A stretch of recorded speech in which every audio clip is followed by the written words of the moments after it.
Assalamualaikum warahmatullahi wabarakatuh. Waalaikumsalam warahmatullahi wabarakatuh. Alhamdulillahirabbil alamin. Assalatu wassalamu ala asrofil mursalin Muhammadin wa ala alihi wa sahbihi ajmain. Kita bersyukur kita bisa istiqomah ini. Semoga bisa menambahkan ilmu, menambahkan ketakwaan kita, menambahkan kesejahteraan kita, menambah hal-hal yang lain di dalam diri kita. Mari kita teladani Nabi kita Muhammad sallallahu alaihi wasallam. Oh, Sallallahu.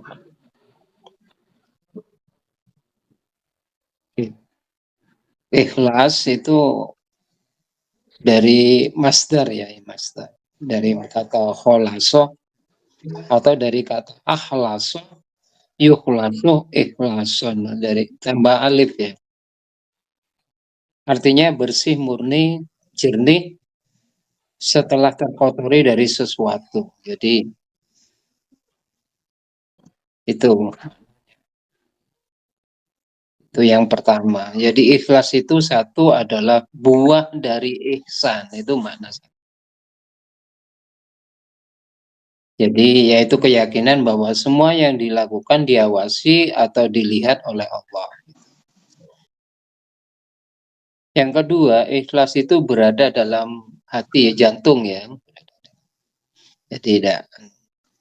Yang ketiga, ikhlas itu terletak dengan niat. Ya, ikhlas itu ada dan niat, bukan dalam pekerjaannya, tapi ikhlas itu ada pada niat. Pekerjaannya terpaksa atau malas-malasan tetap itu tidak berpengaruh. Yang penting niatnya bersih. Meskipun malas-malasan tapi niatnya bersih tidak masalah. Mungkin karena suatu waktu kita memang lagi males gitu ya, tapi dipaksa untuk bekerja itu tidak masalah. Karena memang niatnya. Bahkan kadang terpaksa kita melakukan sholat malam habis ngantuk-ngantuk, tapi niatnya benar itu ikhlasnya.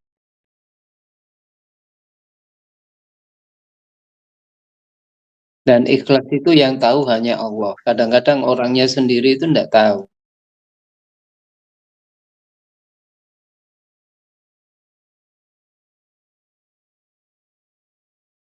Makna ikhlas secara istilah ya. Ini sebenarnya banyak makna ikhlas itu ya. Nggak hanya satu itu. Satu, segala aktivitas ibadah kepada Allah yang tujuannya hanya mengharapkan pahala dari Allah. Jadi ibadah kepada Allah mengharapkan pahala dari Allah atau surga Allah tanpa mengharapkan pujian dan terima kasih dari manusia. Itu yang pertama secara istilah. Yang kedua, aktivitas ibadah kepada Allah yang tujuannya hanya ingin dekat dengan Allah semata. Yang ketiga, ibadah kepada Allah yang tujuannya karena mencintai Allah semata.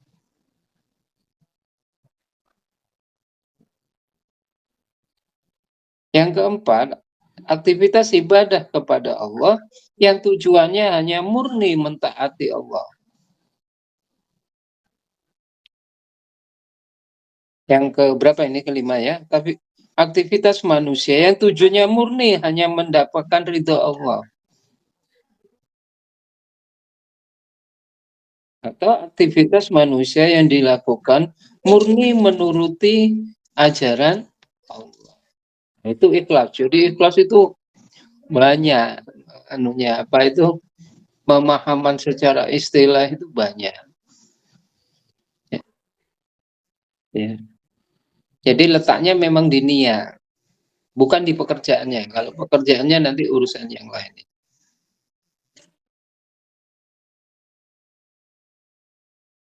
Dalil ikhlas itu pada Az-Zumar itu. Zumar ayat 2. Sesungguhnya kami menurunkan Al-Quran kepadamu dengan hak. Maka ibadahilah Allah seikhlas dengan mengikhlaskan ketaatan kepadanya. Itu Zumar ya ayat 2.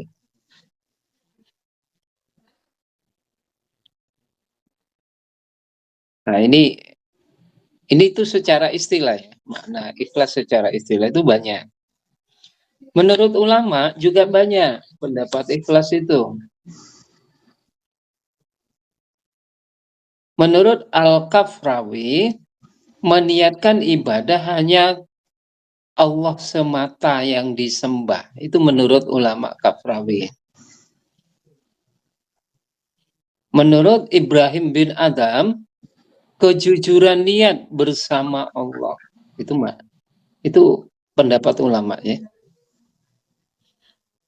Menurut Abu Usman Al-Maghribi, ibadah yang dilakukan dengan melupakan perhatian makhluk sehingga hanya kepada Allah perhatian tercurah. Itu Usman Al-Maghribi ya.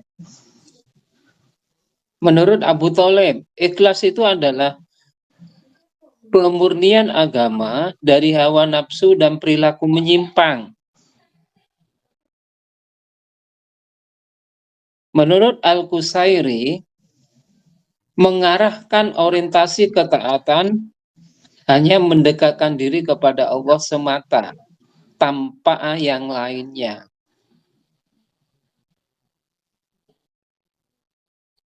Menurut Al-Ghazali, amal yang sakit adalah amal yang dilakukan mengharapkan imbalan surga, bahkan menurut hakikatnya bahwa tidak dikehendaki dengan amal itu selain wajah Allah. Menurut Muhammad Abduh, beragama untuk Allah dengan selalu menghadap kepadanya dan tidak mengakui kesamaannya dengan makhluk apapun, dan bukan tujuan khusus untuk menghindari dari malapetaka atau tidak mendapatkan keuntungan serta tidak mengangkat selain darinya sebagai pelindung. Jadi ikhlas ini artinya malah kita berdoa meminta supaya kita diselamatkan, itu belum ikhlas kalau menurut Muhammad Abduh.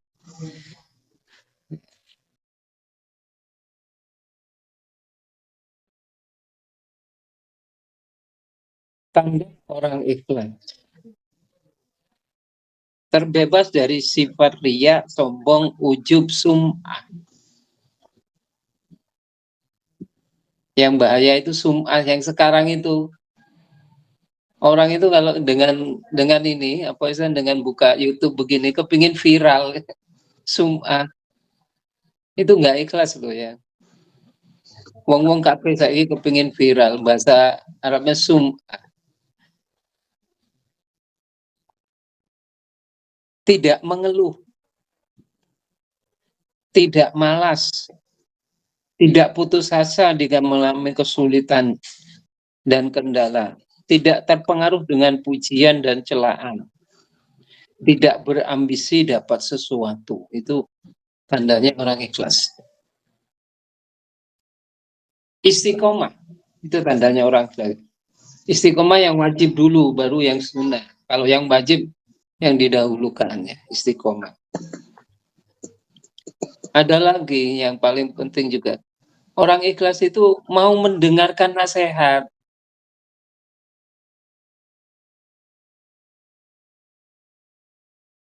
Mau mendengarkan nasihat.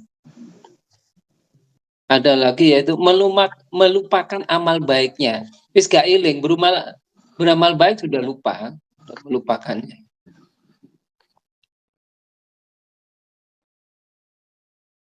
Selalu semangat beribadah dan bergembira dalam beribadah, santun dalam tingkah lakunya, itu tanda orang ikhlas. Semangat, bergembira, dan santun. Yang terakhir, menerima semua ketentuan Allah, baik yang menyenangkan atau yang tidak.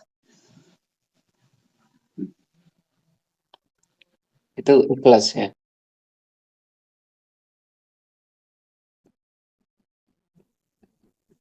Ini kebetulan kan soalnya saya memang nulis tentang ikhlas ini, makanya saya tinggal membacakan saja.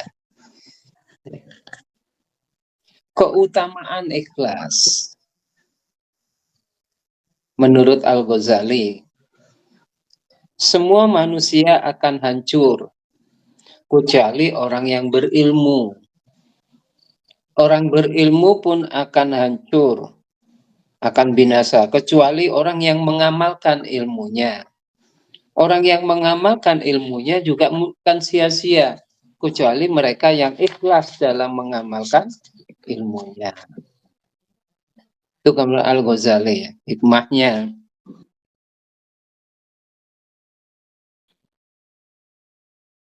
Kalau menurut Imam Syafi'i ya, manusia itu berharga karena ruhnya. Ruhnya akan berharga bila berisikan ilmu. Ilmu akan bernilai bila diamalkan. Amal akan bernilai bila dilakukan dengan ikhlas. Itu menurut Imam Syafi'i. Jadi manusia itu yang berharga ruhnya. Ruhnya isinya ilmu. Ilmu bernilai kalau diamalkan. Kalau diamalkan harus dengan ikhlas. Itu baru Ibnu Mas'ud. Orang ikhlas kepada Allah seperti orang yang berjalan di atas pasir. Tidak terdengar langkah-langkah kakinya, namun terlihat jejaknya. Jadi wong ikhlas itu melakukan sesuatu kayak wong tapi orang merasakan hasilnya. Ya. Itu menurut Ibnu Mas'ud. Sikap ikhlas itu tanpa batas, tak gentar oleh kendala dan tantangan, tidak ciut karena salah melangkah dan tidak pernah menyerah dalam berusaha. Itu ikhlas. Ikhlas itu bagian rute ibadah untuk kembali kepada Allah dengan niat yang benar, hanya untuk mendapatkan ridho Allah semata dengan menjalankan amal-amal saleh. Nah itu ikhlas. Orang ikhlas itu nggak terus ikhlas itu. Kadang-kadang di tengah jalan bisa ria. Bagaimana ngatasinya nanti gimana itu ada. Awalnya mungkin ikhlas, tapi akhirnya nggak ikhlas. Itu ada. Ya. Jadi ikhlas itu kadang-kadang nggak permanen. Ya. Bisa jadi orang itu sudah awalnya berdakwah ikhlas, tapi kadang terkenal, nah, muncul kesombongan, muncul ria. Oh hebat ya, gitu. Makanya harus hati-hati setiap langkah, karena ikhlas itu perlu diperhatikan ya. Ikhlas itu seperti semut di batu hitam atau seperti pasir di batu hitam di malam yang gelap kayak seperti itu kalau gambarannya. Jadi kadang-kadang kita di tengah jalan aja kadang kita muncul ria. Ya. Komponen ikhlas. Ikhlas itu nggak bisa kalau bukan orang yang zuhud. Artinya orang yang hatinya tidak terikat oleh dunia. Gak iso. Harus orang yang bersikap zuhud.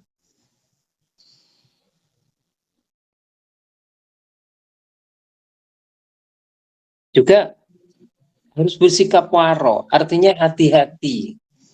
Waro itu hati-hati, teliti gitu ya waro itu hati-hati, teliti. Apa amal kita udah ikhlas, apa hati kita itu ikhlas atau kepingin dipuji orang, hati teliti gitu. Setiap saat kita kaji. Kadang-kadang ya itu ikhlas itu enggak. Kadang-kadang kita awalnya ikhlas, begitu pidato, wah hebat aku, merasa anu di kita.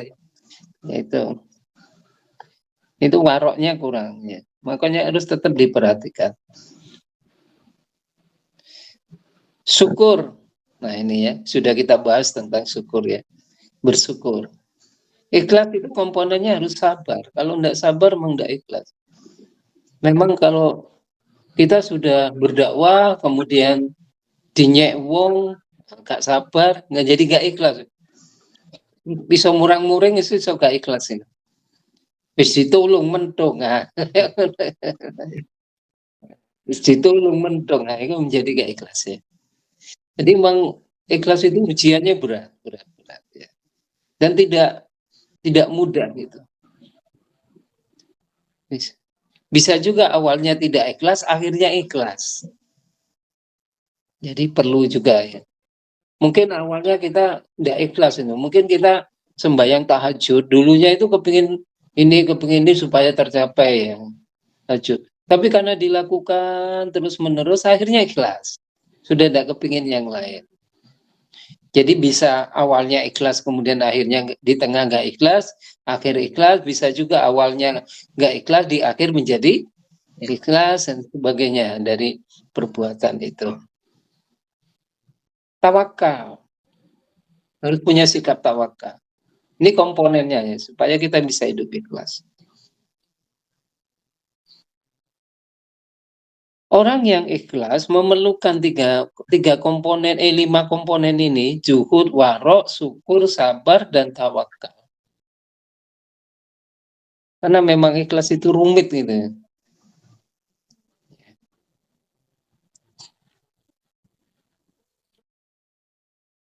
Nah ini contoh ya, orang yang ikhlas seperti ini. Ilustrasinya kayak begini nih. Seperti seorang pengembala kambing yang salat di pinggir gembala kambing-kambingnya. Jadi ada orang yang salat, pengembala kambing, sholat di pinggir kambing-kambingnya. Dia tidak memamerkan salatnya kepada kambing-kambing itu. Jadi sholat ini bukan untuk memamerkan kepada kambing-kambingnya. Dia salat hanya untuk ibadah kepada Allah. Itu orang yang ikhlas seperti itu. Atau seperti Imam Syafi'i ya. Saya tidak menginginkan setiap orang membaca kitab-kitab karanganku ingat aku. Biasanya kadang-kadang kitab-kitab orang lama itu nggak ditulis pengarangnya siapa. Supaya apa? Supaya nggak diingat. Kata Imam Syafi'i, saya tidak menginginkan setiap orang yang membaca kitab-kitab karanganku ingat aku. Bacalah kitab-kitabku, ambillah manfaatnya untuk kemaslahatan umat. Tidak perlu ingat aku, kata Imam Syafi'i. Nah, kayak nanti ini kita ini di-share ya. Video ini di-share. Kita kepingin viral gitu. Itu sudah tidak ikhlas. Atau kita ingin terkenal, waduh. Kenal orang itu sudah tidak ikhlas.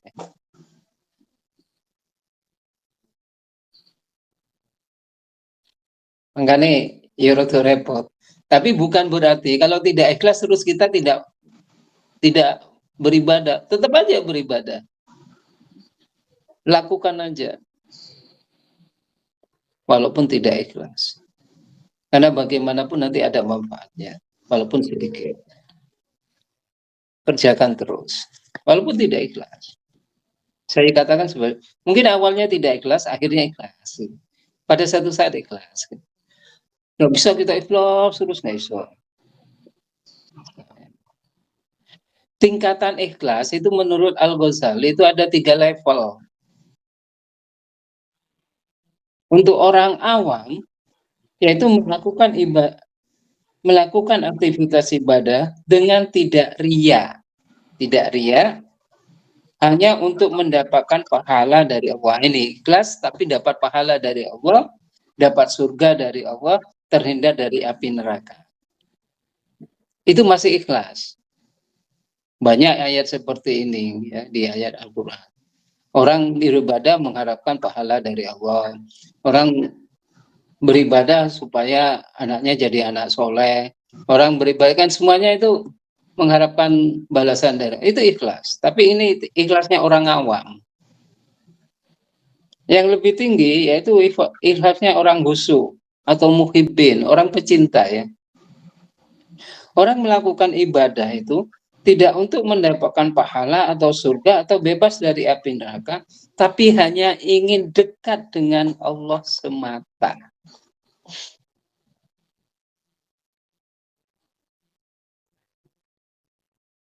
Nah, tingkatan yang paling tinggi ini malah lebih hebat lagi, yaitu orang yang mampu melakukan aktivitas ibadah karena merasa sebagai anugerah dari Allah semata, bukan dari ikhtiarnya. Jadi kita mampu beribadah itu bukan karena kita mau beribadah, bukan, tapi karena memang itu diberi Allah. Tenaga kita diberi Allah, itu kemauan kita diberi Allah, merasa itu anugerah dari Allah semua.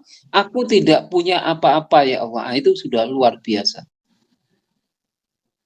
Itu tingkatan yang luar biasa. Jadi ikhtiar yang kita lakukan itu juga anugerah dari Allah. Luar biasa.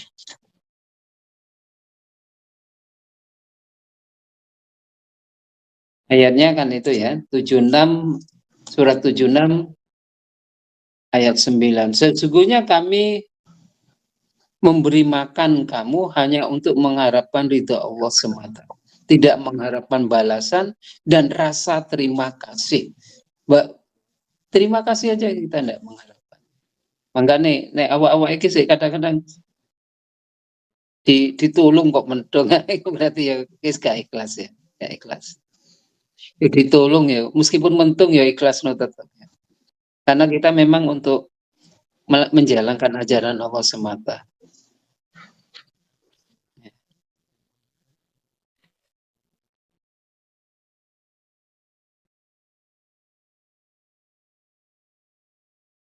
Dimensi ikhlas adalah paling rahasia antara Allah dan hambanya. Kadang-kadang hambanya enggak kurang bisa paham ya.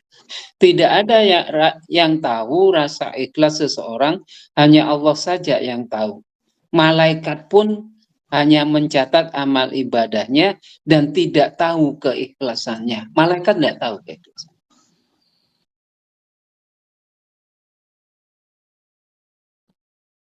Sikap ikhlas tidak ada hubungannya dengan hal-hal yang haram dan makruh. Nek pekerjaan itu haram ya, kalau no pekerjaan haram terus ikhlas itu tidak ada. Haram tetap haram, makruh tetap makruh. Tindakan yang haram dan makruh tetap haram dan makruh juga tetap makruh. Tidak ada sikap ikhlas padanya. Untuk hal yang mubah, bila diniatkan untuk ibadah kepada Allah menjadi amal ikhlas. Yang mubah tidak masalah.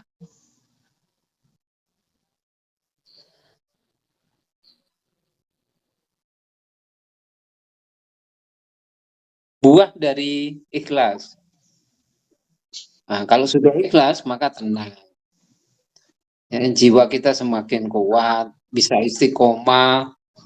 Yang mubah menjadi ibadah, niat ikhlas sudah dapat, niat ikhlas saja sudah dapat pahala ya.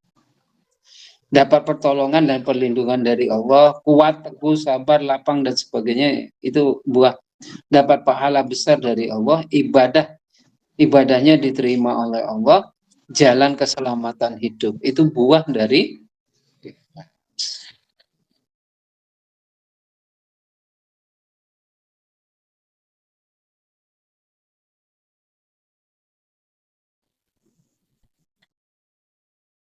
strategi ikhlas, yaitu dengan uzlah.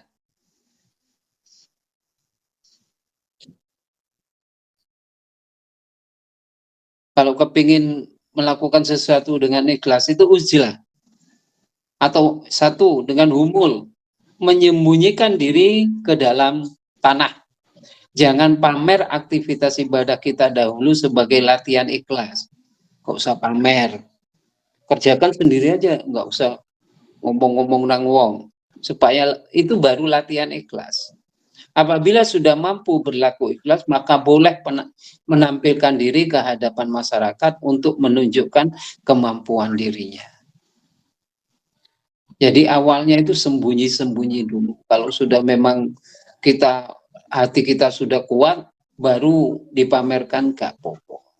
Karena hati kita sudah kuat ya.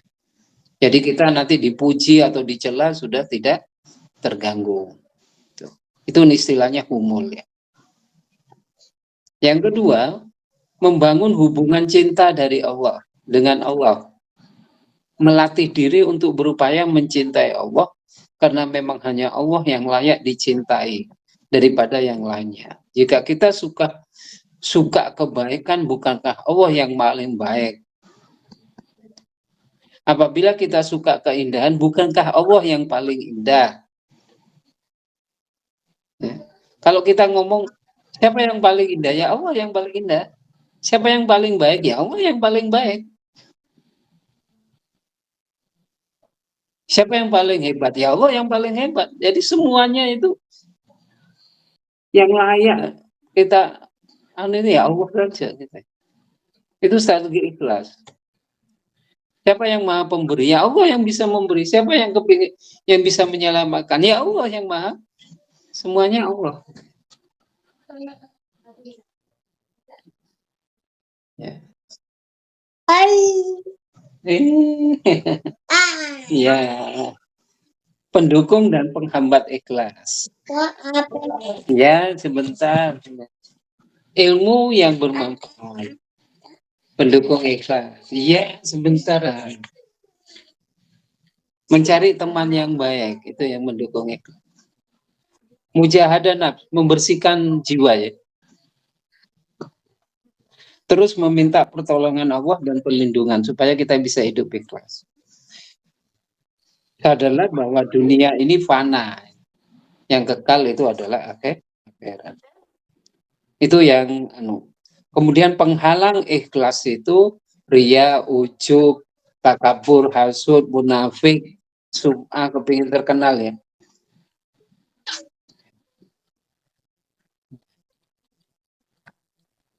Ada 3 orang yang pertama kali masuk neraka.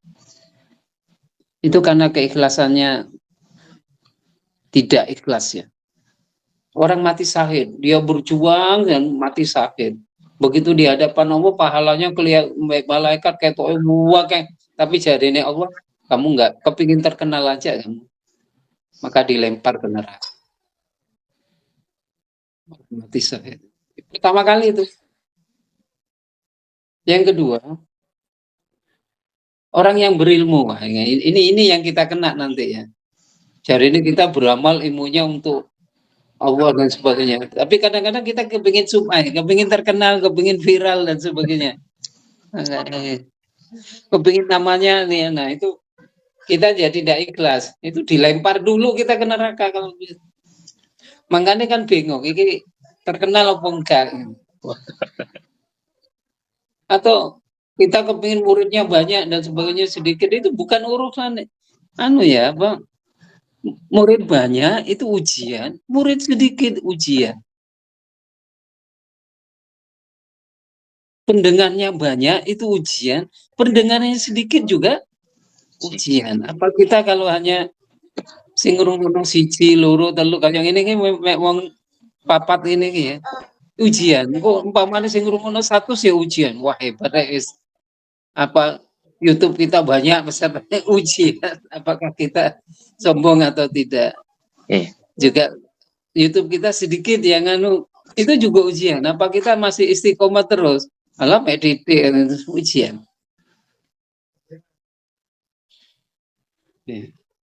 Orang kaya mendermakan, katanya ikhlas demi mendermakan, tapi sih dia kepingin dipuji orang lagi, maka dilempar ke neraka dulu. 3 jenis orang ini yang pertama kali dilempar oleh Allah karena tidak ikhlas.